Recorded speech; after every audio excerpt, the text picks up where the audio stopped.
Paz e graça, amados irmãos, sejam bem-vindos de volta ao Cine TV Jerusalém, o canal de informação e notícias do Evangelho. E desta vez, como já fomos habituados, nós temos aqui não diria mais convidado, não é? Porque na verdade já é da casa e nós já tivemos e já abordamos muitos temas com o nosso amado pastor Caná, o qual eu vou dar a minha saudação, paz e graça.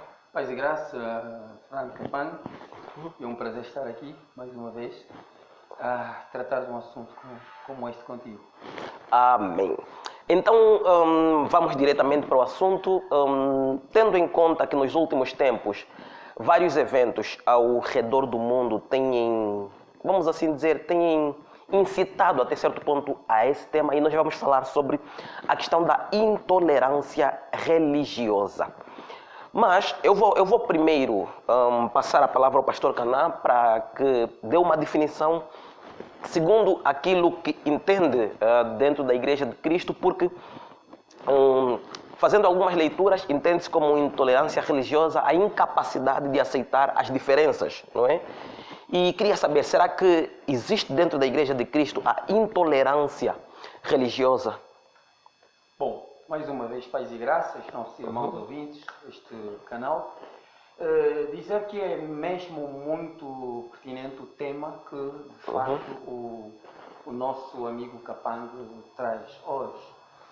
De facto, para falar de intolerância, o próprio termo em si, intolerância, nós estamos a falar tolerância, intolerância. Na Igreja, propriamente dito, e quando falamos da Igreja, vamos em primeiro lugar saber o que é Igreja. Para mim, Igreja é Cristo. Para mim, Igreja é Cristo. Ele é a cabeça e a Igreja é o corpo. Ele é o esposo, o noivo, a Igreja é a noiva, é a esposa, inseparáveis. Então, falar de Igreja, estamos a falar de Cristo. E todos somos chamados a por Cristo, para a salvação e nos tornarmos membros do seu corpo. Logo, Igreja, o que quer dizer? Eclésia quer dizer separar. Aquilo que já não faz parte do mundo. Os santos. Os que creram no Cristo e aceitaram a forma de doutrina que Jesus é em si mesmo. Então, a Igreja é uma instituição separada do mundo, é uma instituição celestial e não é do mundo. Logo, ficamos a entender o que é a Igreja. Agora, tomar o termo intolerância dentro da Igreja, eu acho isso um tanto quanto é forçar a falarmos de intolerância na Igreja, porque com a definição de Igreja, sabendo que Igreja é Cristo, de facto, Cristo é pureza, Cristo é santo, é divino. E a intolerância só seria possível na Igreja caso as pessoas resistissem em viver em contrariedade ao padrão de santidade que Cristo é. Pastor, desta feita, eu tenho mesmo aqui algumas anotações e isto tem sido recorrente nas igrejas e até já há casos de crentes que levam pastores ao tribunal, as igrejas ao tribunal, exatamente por causa disso, porque vem como sendo intolerância, e o pastor pode explicar aqui melhor, segundo as Sagradas Escrituras, o fato de não aceitar. Por exemplo, não é? Eu venho do mundo, eu tenho 2 mulheres e espero que aceitem as duas. Vai um homossexual e quer se casar com um homem, espera que a igreja consinta com essa prática. Então, neste caso, estaríamos perante uma intolerância. É interessante. A Igreja, no seu padrão doutrinal, segundo o ensino de Cristo, devemos ser dotados, a palavra doutrina já diz tudo, dotados de alguma essência espiritual que é Cristo. Logo, a doutrina feita como regra que parte de uma lei divina não permite, não aceita a poligamia. Não aceita. Um homem casado ou um homem com 2 mulheres, um homem com 3 mulheres, a igreja não aceita. Não é a natureza divina da igreja. Homossexual, na igreja, isto é estranho ao corpo de Cristo. Não é normal. Quer dizer que a igreja, dentro do seu padrão doutrinal, não pode, eu até não vou dizer não deve, não pode aceitar a poligamia, o homossexualismo, o lesbianismo. São coisas estranhas. Sim, pastor, e tem-se visto ultimamente uma certa tendência evangelística, e eu vou pôr mesmo entre aspas, tendências evangelísticas, da aceitação desse tipo de práticas que o pastor diz que são condenáveis, não é? Segundo as Sagradas Escrituras, mas a aceitação desse tipo de práticas com o intuito de salvação dessas mesmas almas. Eu já sei de igrejas que fazem do altar um ringue, em que luta-se e posteriormente fazem um apelo quem quer aceitar a Jesus, igrejas para homossexuais e por aí vai. Igrejas, já vi vídeos de igrejas onde bebe-se, fazem os cultos nos bares e utiliza-se o subterfúgio de um meio de evangelismo, não é? Pronto, ele é bêbado, gosta de beber, venha para a igreja, vais continuar a beber, mas vais aceitar a Cristo. Será que isso é possível? Não é possível nada. E nós não podemos mudar o padrão de evangelização e de evangelismo do evangelho que Cristo não pregou. Não pregou. Logo, usar esses métodos para alcançar almas, eu acho que é um método errado. Usar os métodos que citou, para mim são métodos errados. O evangelho é um só, uma doutrina que se prega em primeiro lugar o arrependimento. Se pregamos o arrependimento, seja em que sítio for, nos bares, nos carnavais, nas praias, onde quer que seja, irmos pregar o evangelho, não vamos pregar um outro evangelho que dê a essas pessoas a possibilidade de viverem em Cristo com estas práticas. Não conheço um evangelho que aceita isso. Nós vamos pregar o evangelho em primeiro lugar a pessoas para se tornarem cristãs. Cristão é uma pessoa que assume o estilo de vida de Cristo, que é o padrão, que é o modelo, o exemplo. Logo, essas pessoas, pregamos em primeira instância, arrependei-vos. Por que se prega o arrependimento? É porque, a princípio, o estilo de vida que vivem não se conforma com o evangelho da sã doutrina. Por isso é que se prega a toda a gente, a mim foi o mesmo, é arrependei-vos. E por aí vai-se fazendo, com a pregação do evangelho, fazer-se ver que o estilo de vida que vocês estão a levar agora é repudiável. Por isso é que arrependei-vos e vinde para Jesus. Aceitai o Cristo e pelo poder da sua graça e Espírito Santo, as pessoas recebem este poder, sim senhor, do Espírito Santo, para desligarem-se do estilo de vida pecaminosa que o mundo dá e passarmos a ser cristãos. E nos dias atuais é muito comum, e o pastor possivelmente pode dar uma interpretação melhor, a passagem não julgueis para não serem julgados. Então, muitos se coíbem de julgar algumas práticas porque a Bíblia diz não julgueis para não serem julgados. Não, é uma má interpretação do que fazem. Se formos a Coríntios 6 e tudo, não julgueis. As pessoas querem aproveitar-se disso, mas não é essa a interpretação. Não é isso que Deus quer dizer com esta passagem. Não julgueis. Quem disse que não devemos julgar? Uma coisa é julgar e não condenar. Outra coisa é julgar do ponto de vista de analisar se a prática deste tal é correta ou não. Nós sim, não devemos condenar, mas julgar nos foi dado este poder, sim senhor. Na mesma Bíblia, Deus dá o poder de julgarmos. Então, se as práticas da pessoa dentro da igreja não se conformam com a doutrina, então essa pessoa deve ser exortada, deve ser chamada a atenção e se deve fazer ver que não está a viver segundo o Evangelho de Cristo.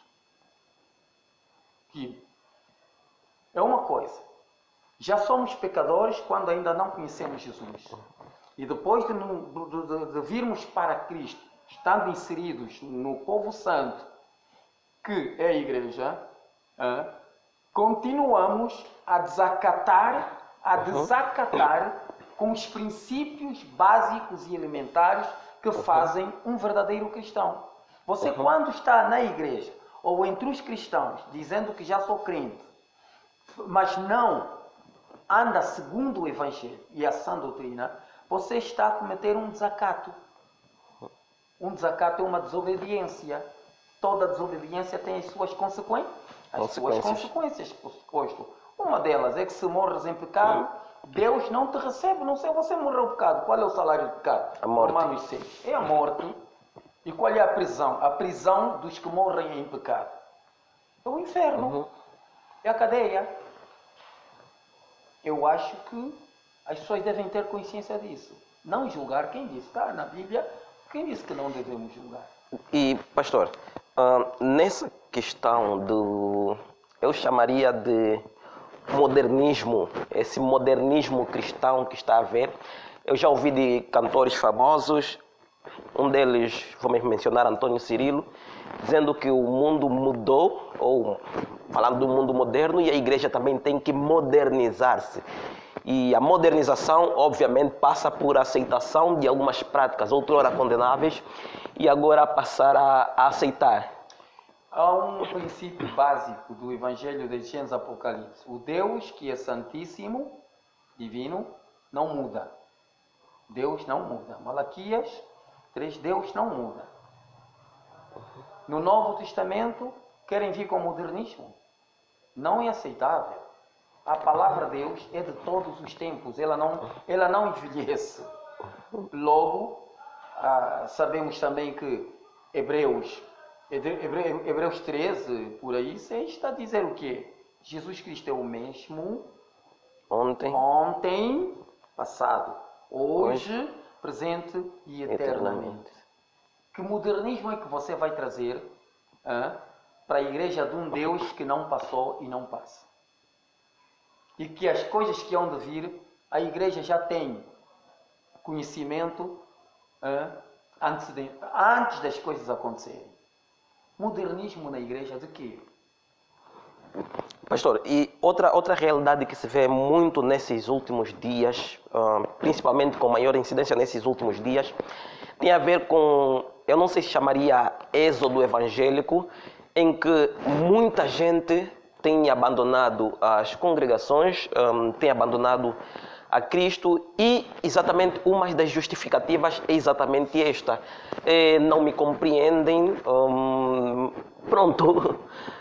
Existe uma intolerância e existe esta saída em massa. De facto, era suposto haver uma conversão em massa, principalmente pelos tempos que nós estamos a viver, mas vê-se um processo inverso.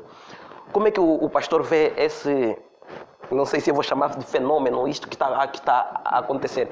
Seria uma maneira de mostrar que, de certa maneira, não se está a saber lidar com digamos, com os tempos e o contexto atual? Eu não sei. Eu sempre estou em defesa da igreja. Em defesa da igreja e dos princípios que Jesus estabeleceu para fazer um cristão perfeito, santo e cidadão celestial. Este êxodo que estamos a ver, diga-se o termo que queira dizer, de pessoas a deixarem as igrejas, e até já se ouve falar de cristãos Desigrejados. Isso não existe. Esse termo também não existe. As pessoas inventam. Pronto. Mas isto eu digo, isto parte daquilo que a Escritura já diz, que devemos estar atentos, porque virá um tempo em que se definirá, em que se verá melhor essa definição de apostasia. Olha, muito da apostasia dá-se por rebelião. As pessoas querem viver o modernismo dentro da igreja, mas quando na igreja se encontra uma liderança santa, temente a Deus, uma liderança que vigia pelo rebanho, para que este rebanho se aperfeiçoe à estatura do varão perfeito, de facto mesmo, não vai aceitar ser o modernismo na igreja. E a partir daí muitos dizem que não me entendem, não me compreendem. Não. Olha, cuidado. Não é Deus que tem que nos compreender. Nós é que temos que entender Deus. Nós é que temos que entender Deus. E por fim, mesmo quando os discípulos, depois apóstolos, não entendiam Jesus e quem era Jesus, o próprio Deus abriu-lhes o entendimento para eles entenderem quem era Jesus e o que estava escrito na lei e nos profetas. Pois Deus nunca vai entender o homem. Sabe o que é entender? Entender é como num sentido de negociata Deus e o homem, para que Deus nos deixe ter determinados pecadinhos, nós podermos praticá-los dentro da igreja. Isso deixaria de ser igreja? Não pode haver fermento. Um pouquinho de fermento leveda toda a massa. Então, o que está-se a notar, mesmo nesses últimos dias, são rebeliões. E esta rebelião não acontece só nos crentes membros, não. Até nas lideranças há rebeldes. Pessoas que desacatam com os princípios estabelecidos pela sã doutrina de Cristo.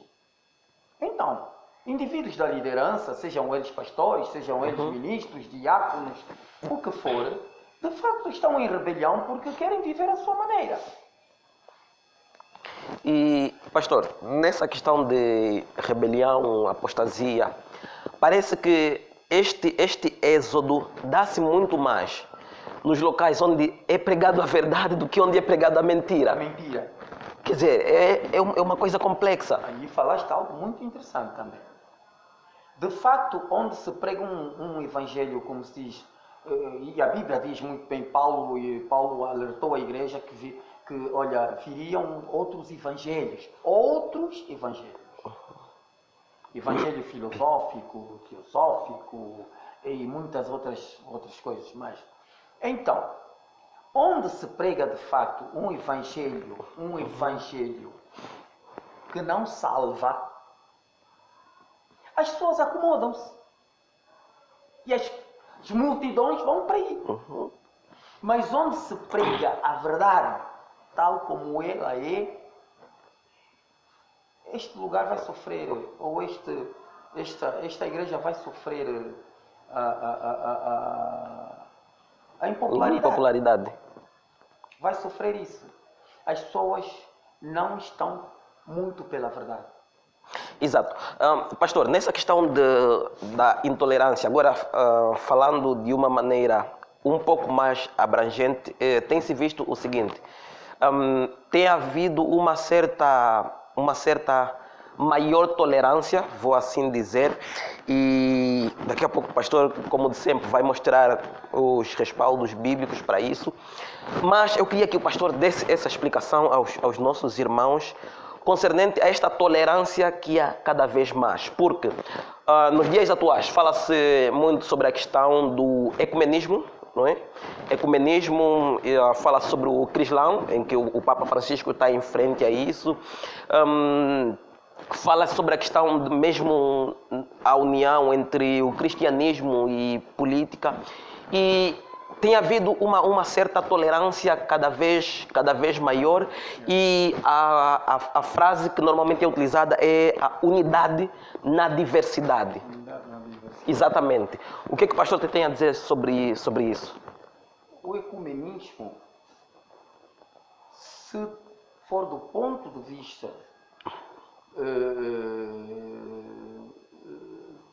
da pureza da própria palavra, eu não rejeitaria.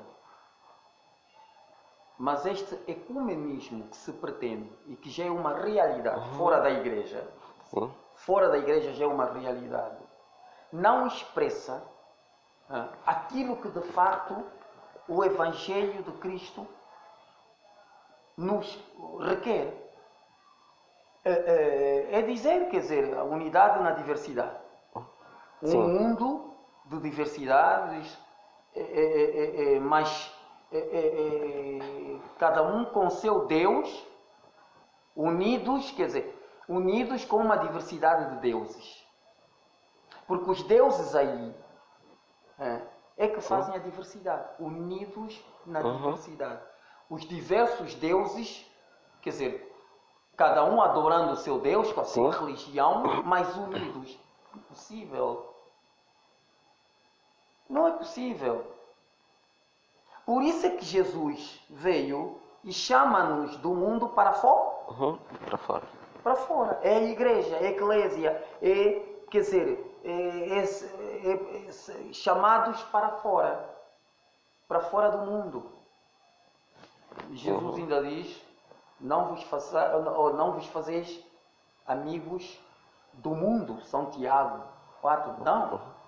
A amizade com o mundo é inimizade contra Deus.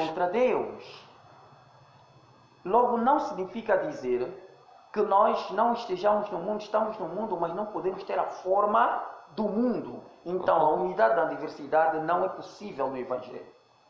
Não é possível na igreja, porque a igreja mesmo não é do mundo. Então, esse ecumenismo político, religioso, maçônico, sei lá como é que eu posso chamar, não se coaduna com a Igreja de Cristo. E desta feita, pastor, ultimamente fala-se muito sobre a questão do pacto abraâmico e a união das religiões, como eu já disse, que o Papa Francisco está em frente desse processo todo. Eu vejo que nos discursos do Papa Francisco é muito comum ele dizer que somos todos irmãos, não é? Cristãos, islâmicos, católicos, budistas e por aí vai. Como é que nós podemos ver esta afirmação? Somos todos irmãos. Não é possível também no Evangelho de Cristo. Na igreja, não. Do ponto de vista mundano, adâmico, de Adão, porque todos nascidos de Adão, carnalmente irmãos.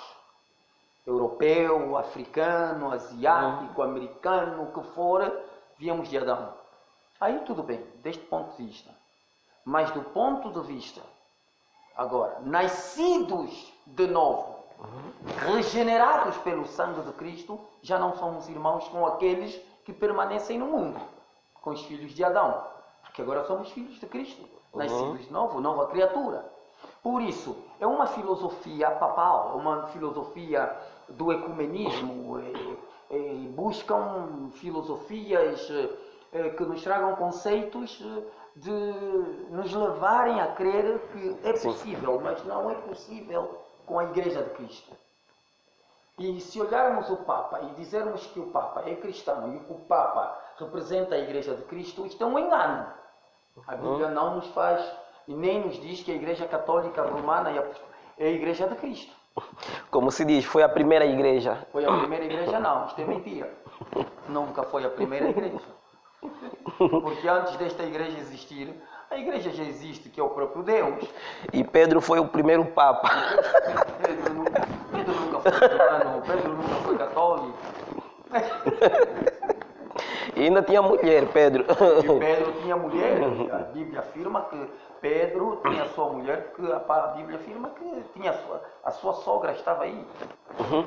E, pastor, tendo em conta aquilo que o pastor disse, nessa questão de permanecer na essência, a igreja não muda e por aí adiante, sobre esses aspectos, como é que a igreja deve lidar perante muitas tendências? Porque nos dias atuais, um evangelho que até há dias atrás, acho que sensivelmente um mês, me deparei com ele. Quer dizer, há novos evangelhos sempre a surgirem. E esse tal profeta, agora escapa-me o nome, eles dizem que a Bíblia não falou de tudo, não é? Não falou de tudo, já que nos dias atuais há muita coisa a surgir. Coisas que não haviam no tempo de Cristo. Futebol, computadores, tecnologia, essa coisa. Não havia nos tempos em que foi escrito a Bíblia. Portanto, precisa-se de um novo evangelho para atualizar os crentes e estarem, vamos assim dizer, atualizados e saberem como lidar com essas novas tendências, novas invenções. Não. Eu não concordo com isso. Já dissemos. Está escrito que Jesus é o mesmo ontem, hoje e para sempre. E não há modernidade que vá além de Deus, ou para fazer Deus moderno, se a igreja é o corpo de Cristo. Olha, quanto a estas ciências, e quanto a essas tecnologias que agora surgem, a internet, tudo mais, tudo isso, que até a igreja, do ponto de vista estrutural, arquitetônico, digamos, precisamos, sim, precisamos montar os nossos templos com essas tecnologias. Sim, senhor. Isto não significa dizer que as tecnologias vieram modernizar a igreja, porque a igreja não é a estrutura arquitetônica construída. A igreja é o povo santo. Fique bem marcado isso. A igreja é o povo santo, com ou sem tecnologias. A igreja é o povo santo.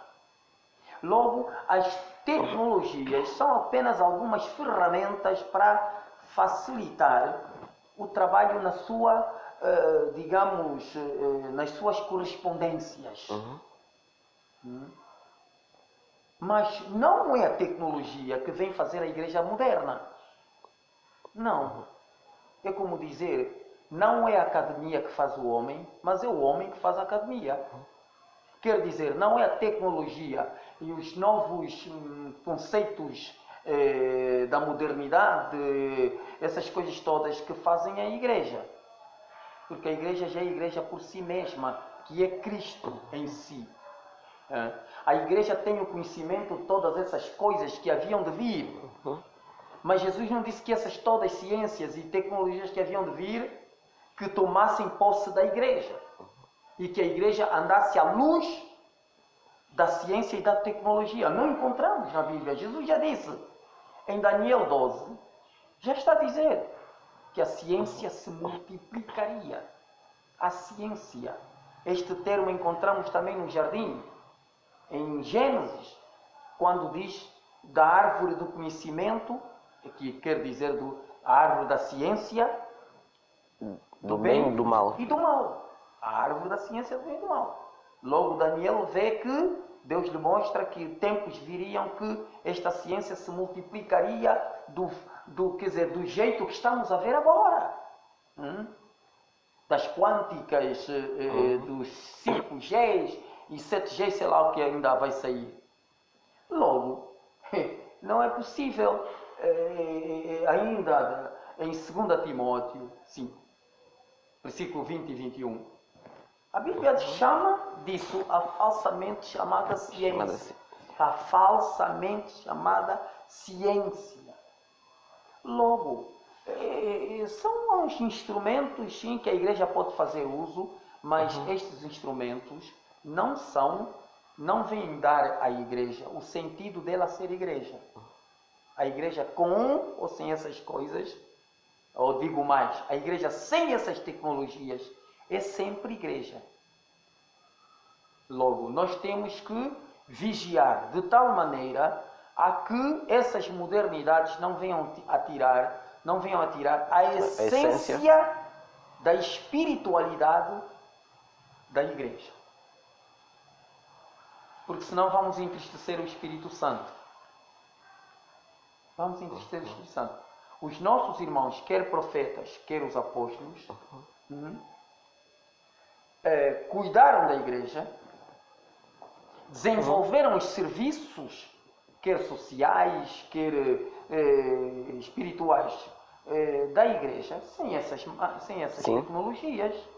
A igreja chegou aos nossos dias sem essas tecnologias. Quer dizer, chamaria isso de impressionante. Pedro conseguir atingir 5.000 pessoas numa pregação sem megafone, sem internet, sem nada. Pedro alcançava. E para além de Pedro, o próprio Jesus Cristo. Sim. Desde um barco, pregou às multidões que estavam na praia. Então precisamos ver que nada há mais poderoso quando se tem que realizar uma atividade, nada há uma atividade, quer dizer, precisamos de alcançar multidões. Não podemos, irmãos, escapando, fazer ver o povo,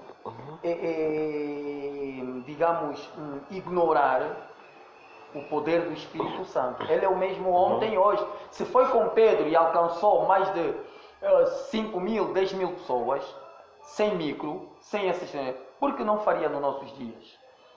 Por que não faria nos nossos dias? O Espírito Santo é todo poderoso. Sim. Pastor, agora nós temos aqui um dilema que a igreja nos dias atuais vive. E ainda dentro dessa questão de intolerância. O que acontece é que, por um lado, nós encontramos a Bíblia a dizer sobre a obediência às autoridades.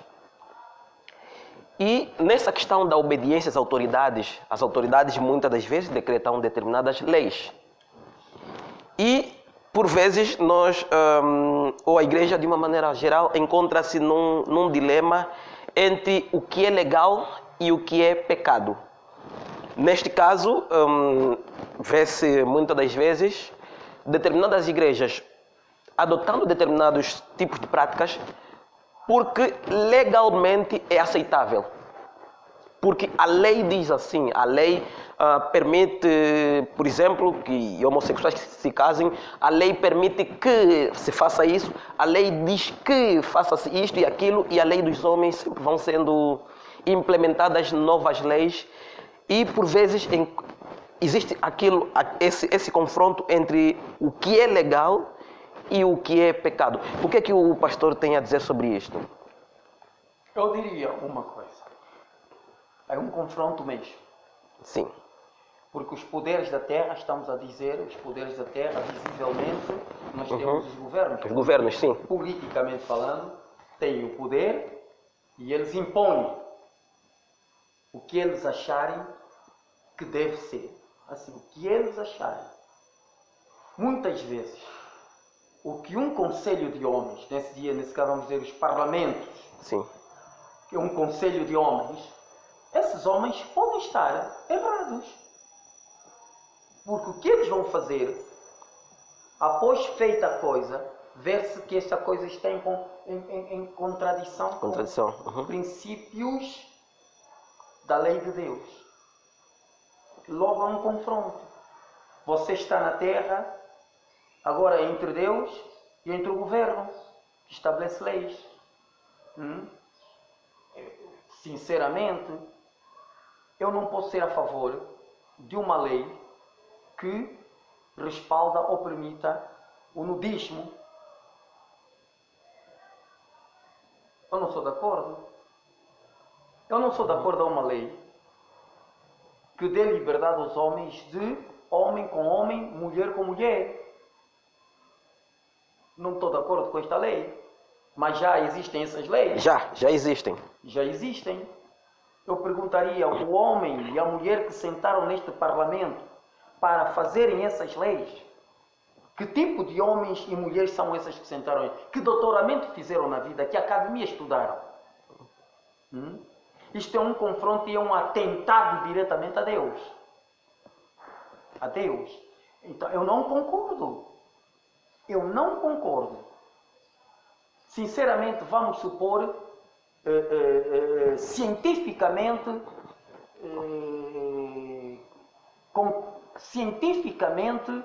aprova-se que determinada vacina não está no seu 100%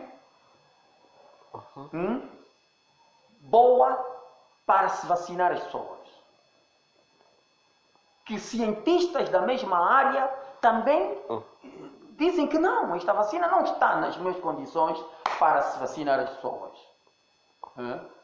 E vamos supor que o governo, as Nações Unidas decretam que sim, porque é uma lei, é um decreto que vem das Nações Unidas, que não importa, mesmo assim, vacine-se as pessoas. Temos o exemplo da AstraZeneca. Que é uma vacina que foi polêmica, mas muita pessoa já tinha sido vacinada. E é uma vacina que trouxe uma celeuma, uma polêmica daquelas. Só porque é um decreto eu vou aceitar. Estou no meu direito e liberdade de rejeitar esse decreto. Decreto-lei, feito pelo governo, porque tenho que forçadamente aceitar essa vacina que não inspira confiança. Não inspira confiança, eu não posso aceitar. Já viu? E por aí em diante, muitas leis que os homens fazem, que de facto, leis feitas nos parlamentos, são aprovadas e as pessoas têm que cumprir. É um choque direto contra as leis de Deus. Este é o meu ponto de vista. É o que eu tenho que transmitir às pessoas. E a passagem que normalmente se utiliza é: devemos respeitar as autoridades porque elas foram postas por Deus, portanto... É uma má interpretação. Eu, se abrir a Bíblia, também não diz assim. Que devemos respeitar as autoridades porque elas foram postas por Deus. Eu vou dizer uma coisa. Nem toda autoridade é posta por Deus. Satanás também põe as suas autoridades na terra.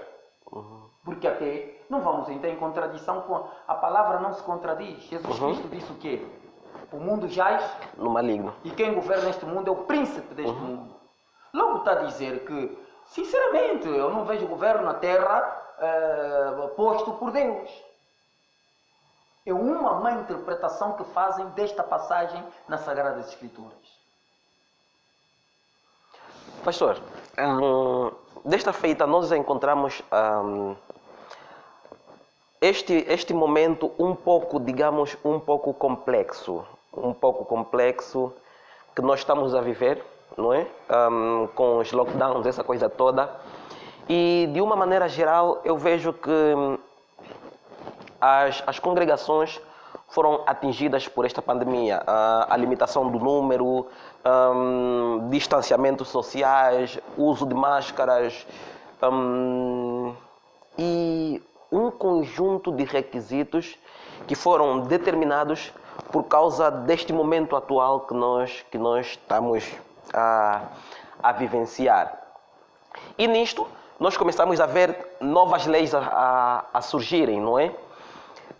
Qual é a recomendação que o pastor daria para outros pastores? Eu diria muito mais para pastores, porque eu tenho visto, sinceramente, eu assisto muitos vídeos pela internet e investigo muito, e vejo um certo, como é que eu chamaria?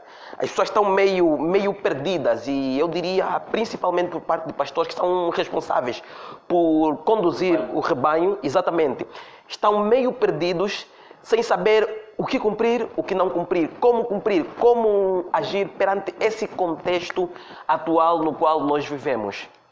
Muito bem, olha, isto é muito importante realmente, vêm situações, e chegamos a uma delas, que é essa situação da pandemia, de uma forma provocada, de uma forma intencionada.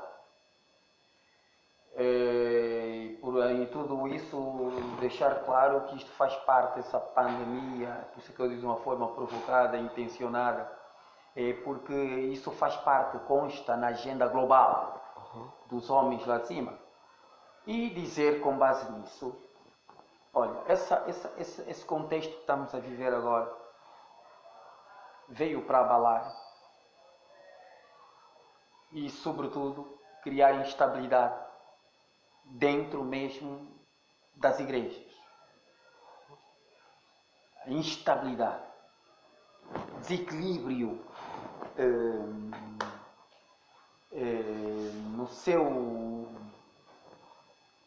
na sua relação liderança crentes. Eu diria, é uma fase de perplexidade. Quer dizer, a igreja entra em perplexidade, torna-se perplexa, mas eu digo uma coisa, a perplexidade é possível num homem de Deus, é possível numa liderança, atendendo à circunstância que surge, mas nunca a perplexidade nos rouba a capacidade da orientação. Por isso a Bíblia também diz que podemos estar perplexos, mas nunca desorientados. Nunca desorientados, porque chega uma situação em que a igreja, diante da situação, a igreja, em primeiro lugar, ela deve, por orientação espiritual, buscar a vontade de Deus para com a situação que está-se a viver. Primeiro, buscar a vontade de Deus. E a vontade de Deus busca-se na Sagrada Escritura. É na Sagrada Escritura que nós temos que encontrar, para todas as circunstâncias que se viver aqui no tempo e na terra. É aqui na Bíblia. O que é que Deus diz com relação a esta situação que está-se a viver, nesse caso da pandemia? E vêm os decretos para limitar, para restringir o povo e as atividades da casa do Senhor. Sinceramente, buscar a palavra de Deus.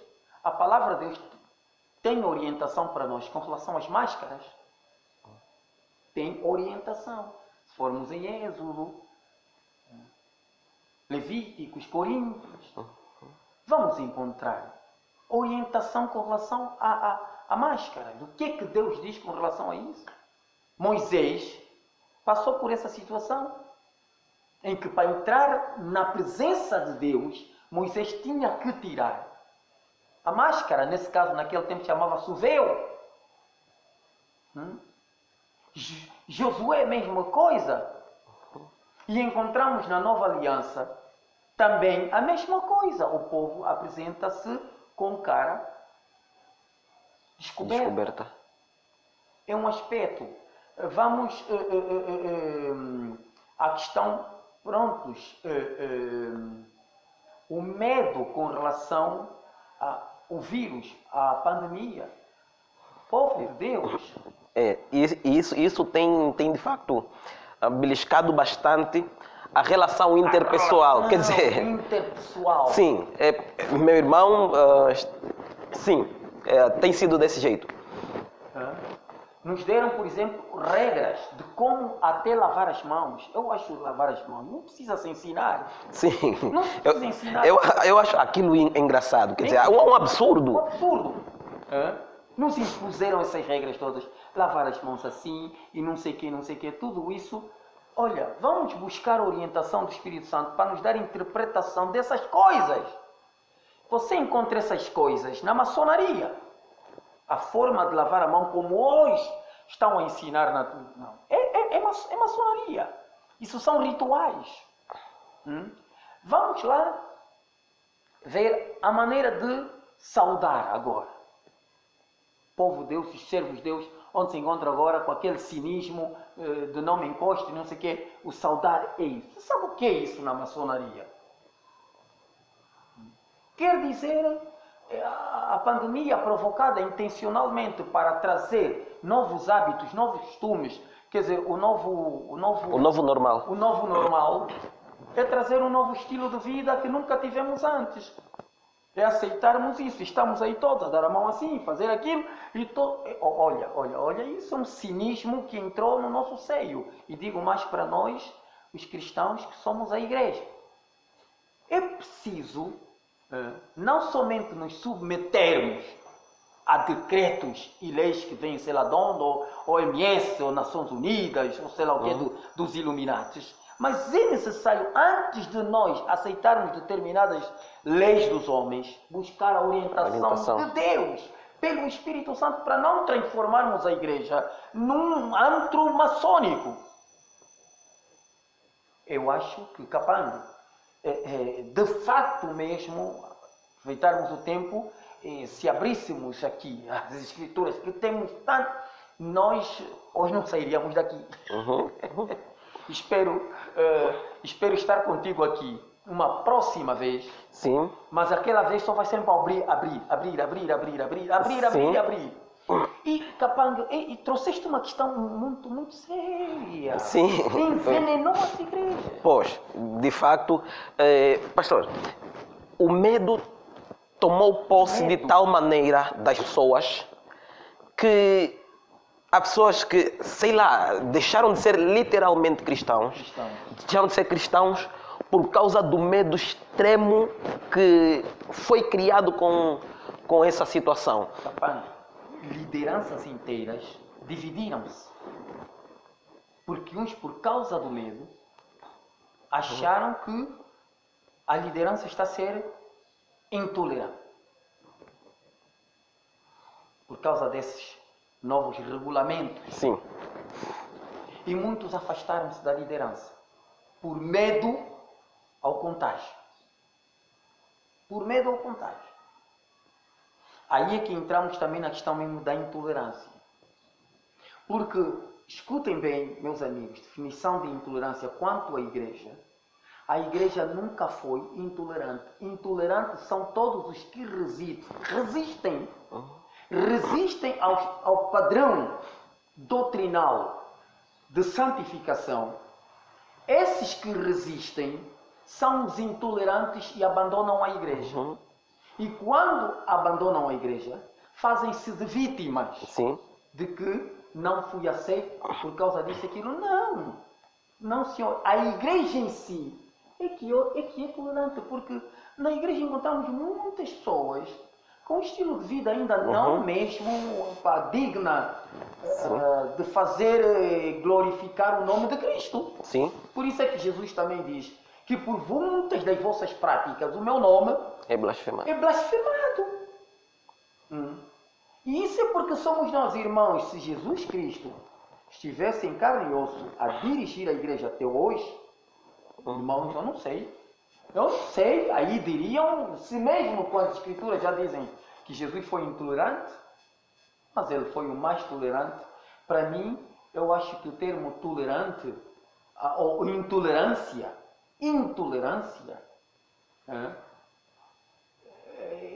eu sei lá, a intolerância quer dizer, dizia o Fernando, que era a incapacidade de aceitar as diferenças uns dos outros. Eu diria mais,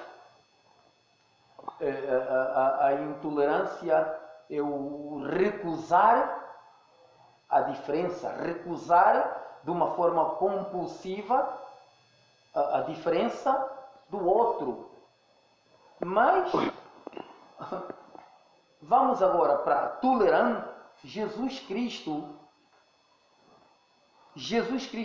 tolerante é o termo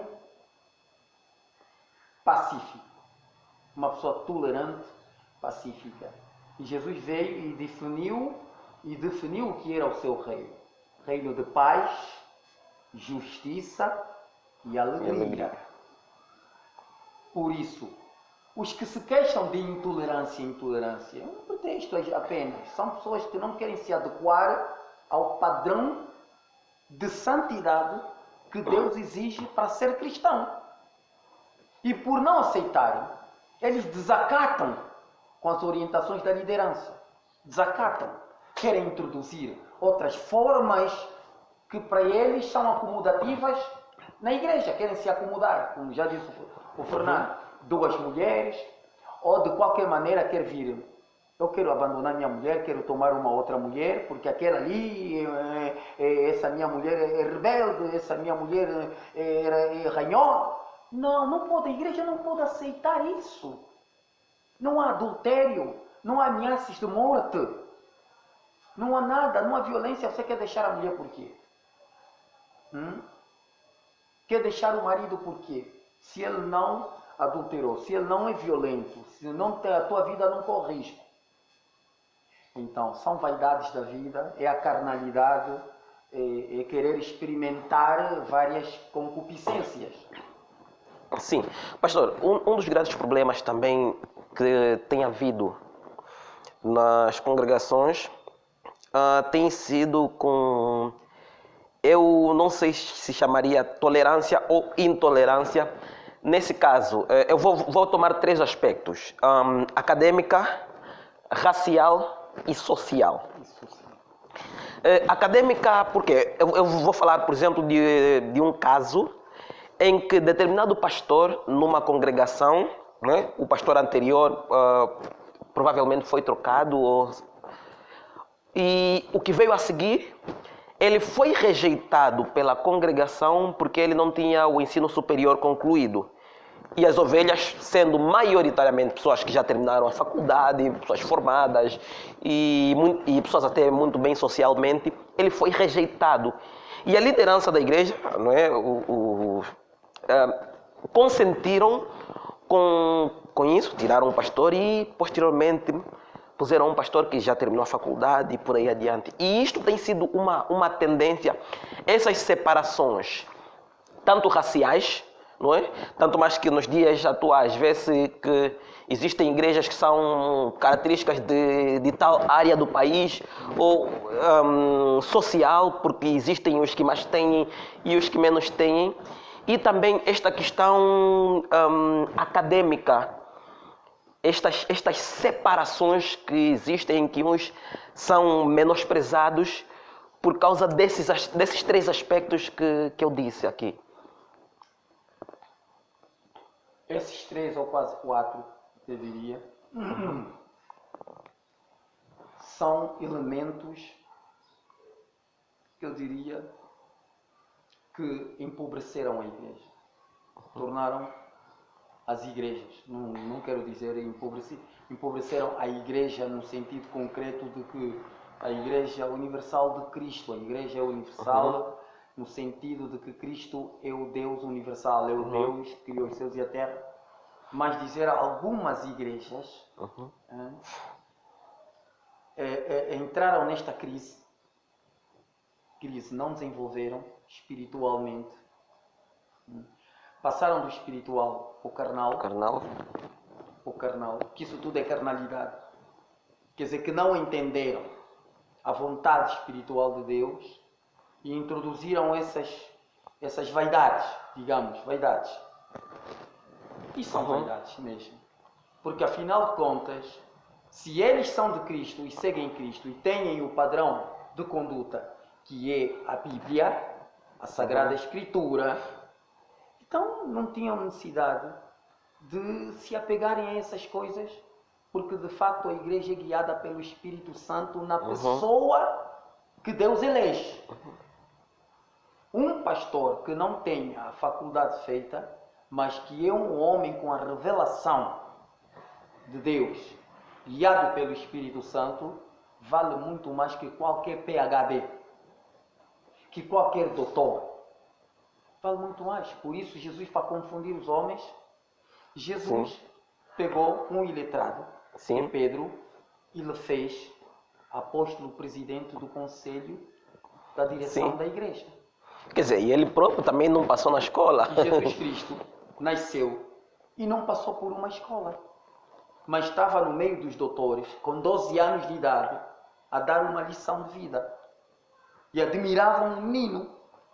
Logo temos que aprender e ver que a igreja não depende das nossas capacidades humanas e acadêmicas. A igreja depende do Espírito Santo. Do Espírito Santo.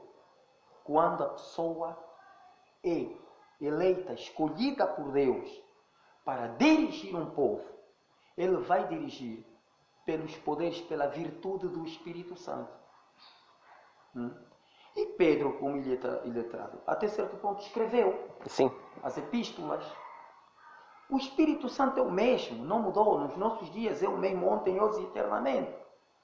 Isso eu chamo vaidades. O que é vaidade na sua definição bíblica? Vaidade é vazio.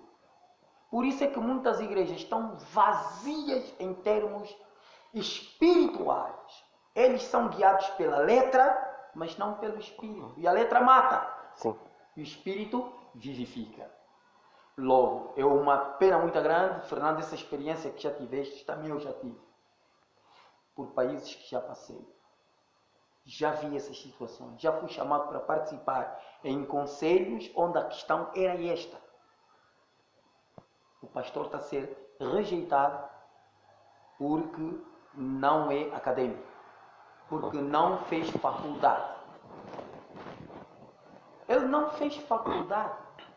Mas ele tem a faculdade do Espírito Santo. Sim. Que muitas vezes a academia só nos dificulta em vez de nos facultar. Por isso, eu, feliz ou infelizmente, já não sei dizer, Deus sabe,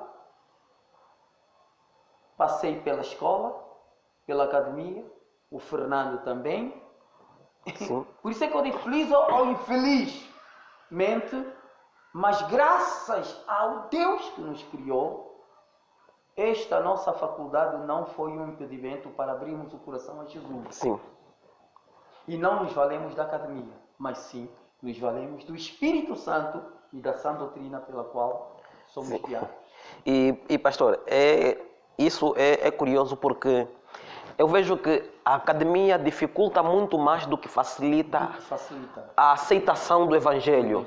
Porque se nós formos a ver, em termos de países com maior índice de ateísmo, são países mais, vamos assim dizer, mais desenvolvidos e, consequentemente, a sua população é muito mais acadêmica, por terem essas possibilidades todas, com relação aos países pobres. Os países pobres têm muito mais tendência em crer no Evangelho do que nos países onde... Sim, senhor. Os países desenvolvidos. Exatamente, os países desenvolvidos. É triste mesmo, é triste porque eu tive parte da minha mocidade, da minha juventude na Europa, em Portugal, Espanha, Alemanha, França, Holanda, por aí, Inglaterra, e digo que fazendo evangelismo nesses países, eu tenho essa experiência vivida. Vivida, eu. E amigos meus, muitas vezes eram mais drogados, prostitutas, que aceitavam Cristo, do que as pessoas ali bem postas de gravatas e não sei o quê, passavam e ignoravam e nem queriam aceitar Jesus. E quantos são os drogados e prostitutas que, tendo aceito Jesus, na igreja tornaram-se grandes pessoas e que até hoje estão aí. Estão aí, despontaram na vida. Alguns tornaram-se empresários bem-sucedidos. E eu acho que, em termos de evangelismo, o pastor Kanak já evangelizou em países mais desenvolvidos. Eu acho que, também tem a experiência de evangelizar aqui, não é? Aqui em Angola. África, e pode fazer essa comparação, mas eu digo que a realidade que o pastor Kanak teve no estrangeiro, mesmo eu evangelizando muitas das vezes, há momentos maravilhosos no evangelismo, há momentos no autocarro, depois de pregar, e eu perguntava, quem quer receber Jesus? Até o motorista levantava a mão. O motorista levanta a mão. Aqui. Exatamente, até o motorista, ele está aí. Exatamente. E quer dizer, você vê praticamente toda a gente a levantar a mão, e eu vejo que até certo ponto existe uma vantagem, se me entendem, do sofrimento. Do sofrimento. Exato. Porque as pessoas, enquanto estão no bem bom, Deus para quê? Então, as pessoas veem que não precisam de Deus, mas quando as pessoas passam por dificuldades, acho que as pessoas são muito mais sensíveis. Mais sensíveis Sim. a buscar Deus. A buscar Deus, sim. E a aceitar Deus. Isto é uma verdade.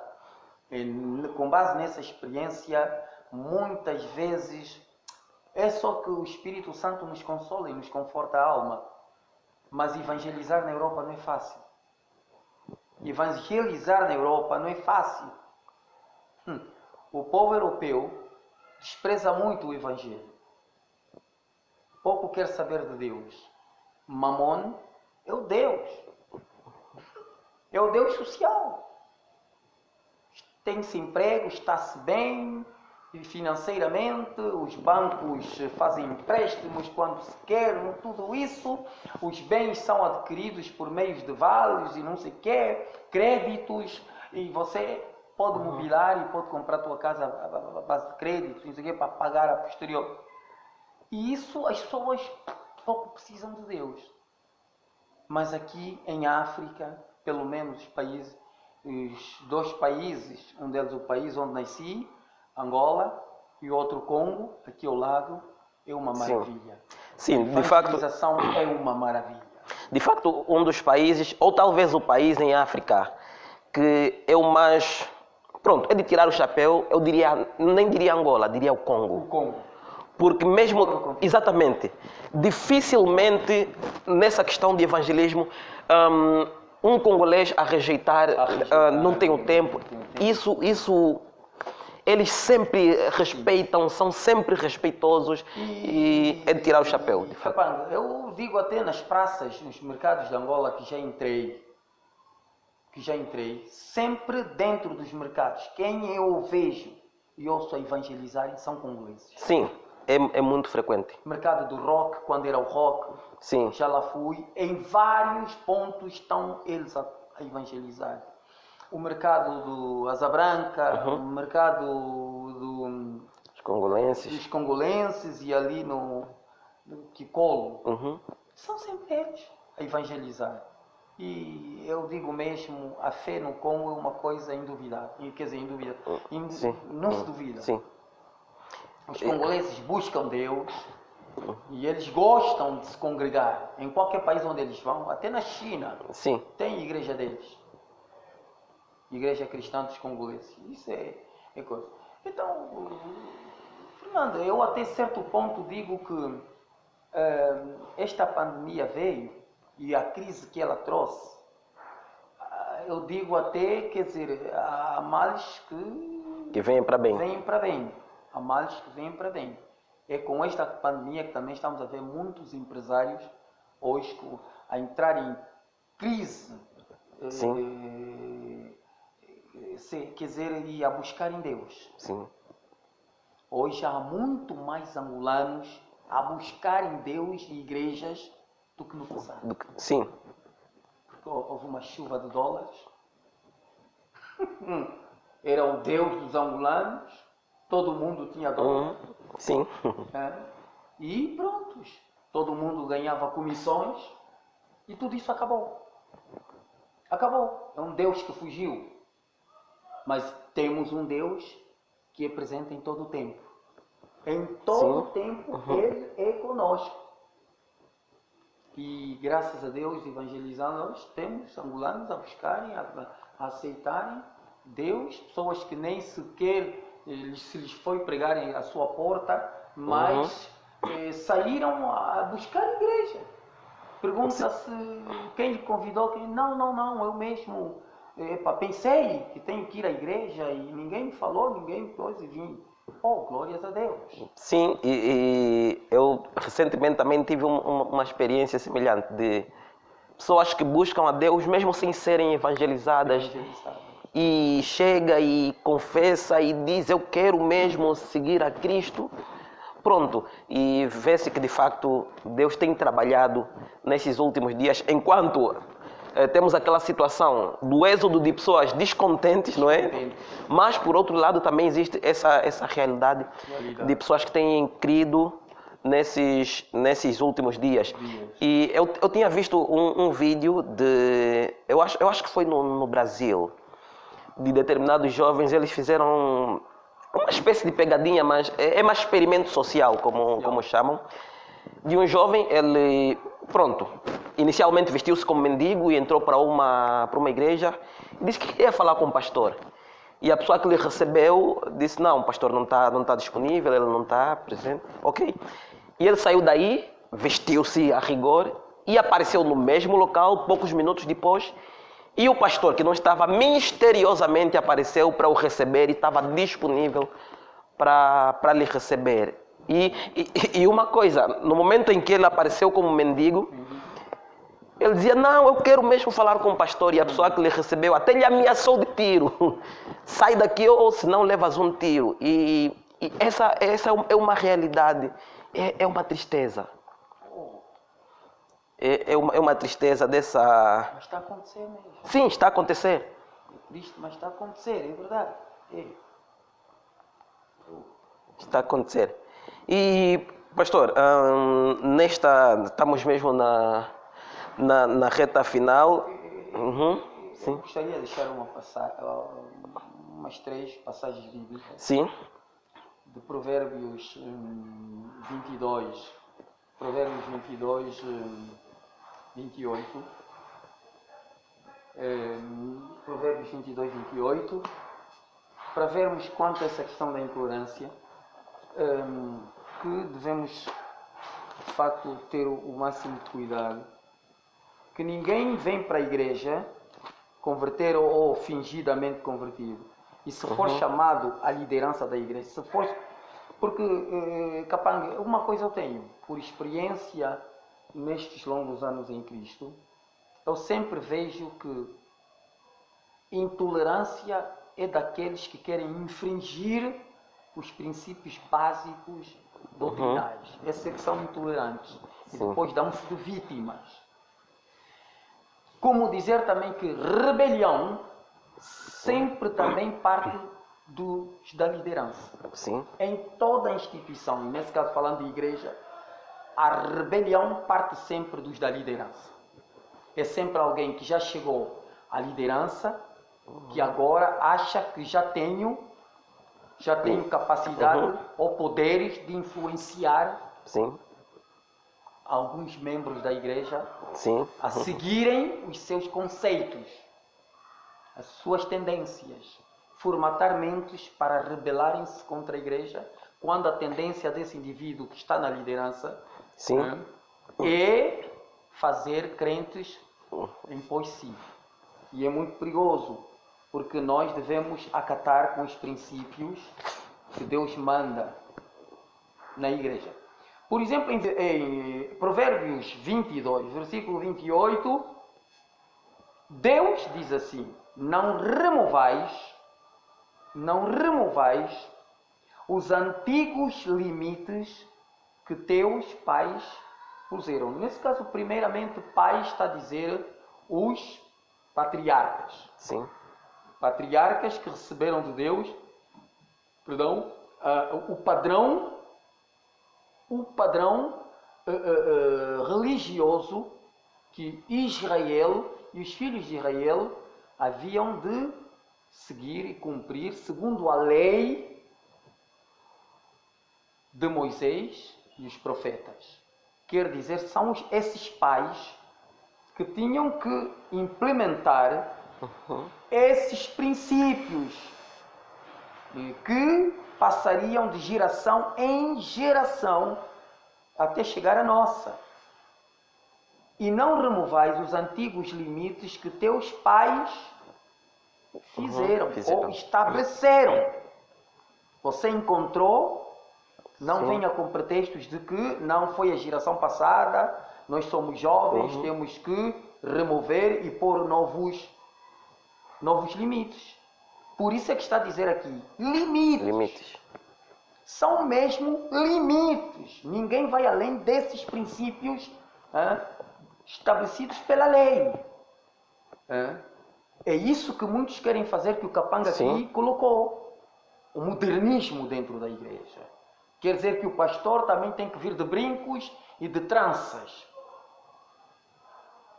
Está a entender? Como Deus diz. E, pastor, antes mesmo das outras passagens, perdão, para que eu não me esqueça, ultimamente tem sido muito comum essa questão de vestimentas extravagantes.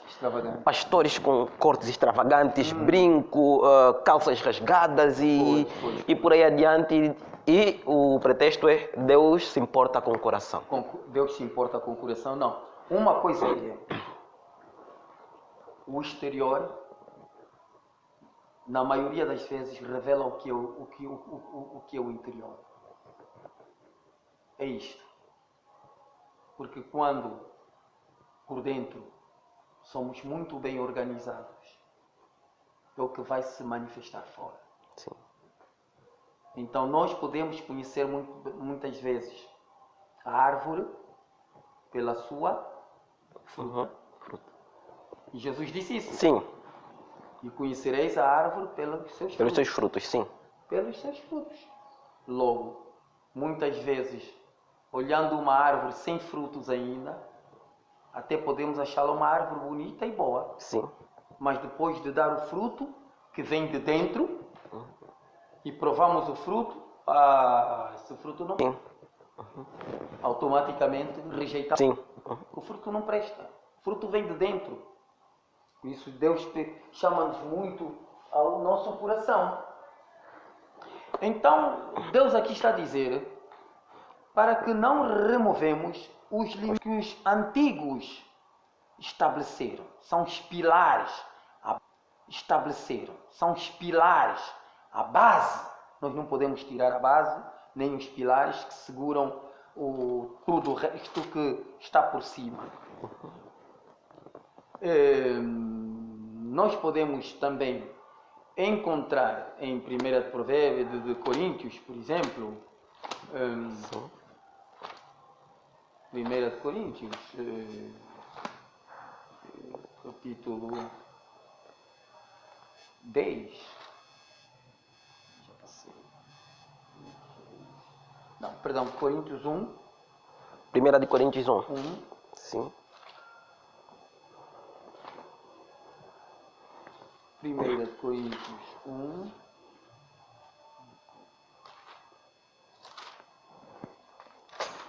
Digamos, versículo 10, né? 1 Coríntios 1, versículo 10, diz assim: rogo-vos, porém, irmãos, pelo nome do nosso Senhor Jesus Cristo, que digais todos uma mesma coisa e que não haja entre vós dissensões, antes sejais unidos em um mesmo pensamento e em um mesmo parecer. 3 coisas. Tenhamos, segundo a doutrina de Cristo, mandado pelo Senhor, que é o dono da igreja, e ele estruturou a sua igreja, quer espiritual, quer no sentido social dos seus crentes, como lidarmos pela mesma doutrina, termos todos o mesmo dizer, o mesmo sentido e o mesmo parecer. É nisso que se diz que somos unidos. Aqui não pode haver dissensões. A Bíblia manda todos os crentes, partindo da liderança para baixo, a sermos todos um. A sermos um. A igreja tem que ser um com Cristo. Porque se ele é o esposo, ela é a esposa. Sim. Em casamento, são um. Nós, os irmãos, temos que ser como é o pai e a mãe. Temos que ser um. Todos concordando na sã doutrina. Todos concordando na sã doutrina. Não pode uma igreja como central ser de um jeito, obediente em todo o mandamento da doutrina, e uma igreja local fazer totalmente o contrário. Aí não está a haver unanimidade. Aí tem que haver retaliação, tem que haver uma certa, digamos, vamos ter que julgar os feitos, as obras desses tais, que não está fora do padrão, fora da forma, como por exemplo diz aqui em Romanos 6, em Romanos 6, 17. Romanos 6, 17 está a dizer o quê? Mas graças a Deus que tendo sido servos do pecado,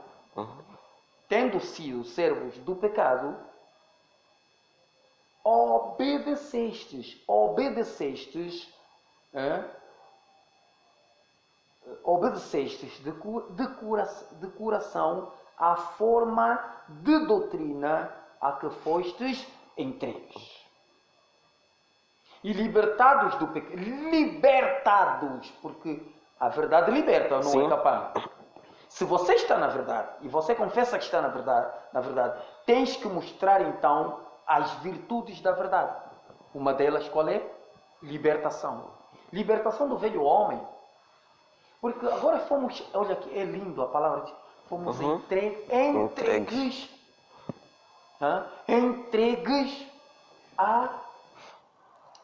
Entregues, sei lá, de coração, à forma de doutrina a que fomos entregues. Quer dizer, fostes entregues. Ninguém é entregue se você não quiser. Você só é entregue quando você quer de coração. Sim. A forma. Forma quer dizer o quê? Um modelo. Um modelo de doutrina. Se todos nós guardamos este modelo no coração, e o modelo é Cristo, a quem devemos imitar, e na igreja sempre os primeiros. Sim. Há sempre os primeiros. Todos os outros que vêm vão encontrar aqueles que já são os primeiros, que estão na liderança, que são modelo, que são um exemplo em termos de disciplina, andar em boa ordem e não desacatar com os princípios que estão estabelecidos desde o passado. Quem é você para vir mudar as coisas? Se os mesmos princípios de conduta, de vida social e espiritual agrada a maioria dos membros da igreja, quem é você para vir mudar aquilo que pelo menos agrada a todos? Também o Evangelho diz, Jesus Cristo disse que nem todos aceitarão esse Evangelho do coração. Sim.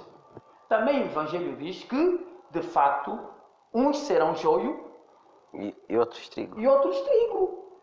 Quer dizer que há sempre o joio que até pode chegar à liderança, mas depois de chegar à liderança vai soltar os chifres para dar contra a igreja. E depois sair como que o que não me aceitam. Você quer introduzir elementos que vai tirar a pureza da igreja. Vai tirar a santificação da igreja. Fernando, já. Muitos são as passagens que podemos abrir aqui, mas o tempo é limite. Então, queria mesmo que o pastor deixasse as suas palavras finais nessa questão do tema que será abordado, intolerância religiosa. Até porque já demos com essas passagens bíblicas, eu acho que é sempre aconselhar a ti, meu irmão, que nos acompanhas, a ouvir sempre o conselho dos mais antigos, porque você vê como é que você, que leva 5 anos, leva 7 anos em Cristo, 5 anos em Cristo, já estás a abandonar, quando ali onde você está a abandonar tem pessoas que levam 30, que levam 20 anos, você que tem 3 anos, só porque teve a graça de chegar até a liderança. Ouve os antigos. Por que ele chegou até 30 anos na igreja? É porque ele ouviu mais do que falar. É porque ele acatou com os conselhos. É porque ele achou de bons, viu bem, não tentou pôr a mente humana nos seus cálculos humanos, querer analisar se isso está bem, está mal, não sei o que, não, você encontrou. Se não está de acordo, não faça rebelião. Saia, porque não está de acordo, sair e vai. e não estorva a boa conduta dos outros que abraçaram esta forma de doutrina. Então, o meu conselho é para ti, que se já és cristão, estás numa igreja ou fazes parte de uma liderança, assim como aquele que está nos a ouvir e ainda não se converteu, e pela graça pode ser que se converta com esta mensagem, com este tema, você venha a ser um cristão bem-sucedido. Não invente coisas da cabeça, inventar coisas para introduzir na igreja. Não vais encontrar aceitação na liderança das pessoas bem-intencionadas, porque há pessoas na liderança que só querem pureza, só querem santificação e só trabalham para isso. Então o meu conselho é este: a intolerância na igreja propriamente dita, como igreja, o que eu entendo de igreja, não há intolerância senão naqueles que querem introduzir seus conceitos, ainda que lhes pareça bons, mas não se coadunam com o modelo de doutrina. Esses tais é que são intolerantes. E depois dão-se de vítimas, montam a rebelião e abandonam, muitas vezes arrastando alguns inocentes que nem sabem bem como começou o problema. E também em Atos que também diz que uns entraram em problemas sem saber de fato do que se tratava. Então não convém. Esse é o meu conselho. O tema foi profundo. Espero que voltar para continuarmos com esse tema. E Deus seja convosco, meus irmãos. Eu vos abençoo e que a vossa fé se firme cada vez mais, se consolide naquilo que é a sã doutrina de Cristo. E é por aqui que eu quero terminar. E Capangue. Amém. Eu vou agradecer mais uma vez ao pastor Caná pela presença. E para os amados irmãos, nós ouvimos aqui sobre o tema intolerância, que é um tema muito importante. E o que eu tenho pedido sempre aos irmãos é que, ao assistirem os vídeos do canal, não é? Possam... O que eu tenho pedido é que, ao assistirem os vídeos do canal, possam compartilhar os vídeos, deixar o seu like, ativar as notificações, que é muito importante, porque, como eu já tenho dito, o nosso canal está numa perseguição ferrenha por parte do YouTube e, portanto, é muito importante que as notificações estejam, de facto, ativadas. E, se não é inscrito no canal, inscreva-se no canal para que possa acompanhar outros vídeos, possa ver os vídeos passados e, possivelmente, os futuros vídeos. E com certeza você vai ser cada vez mais abençoado. E despeço-me aqui, Fernando Capangue. Até ao próximo vídeo.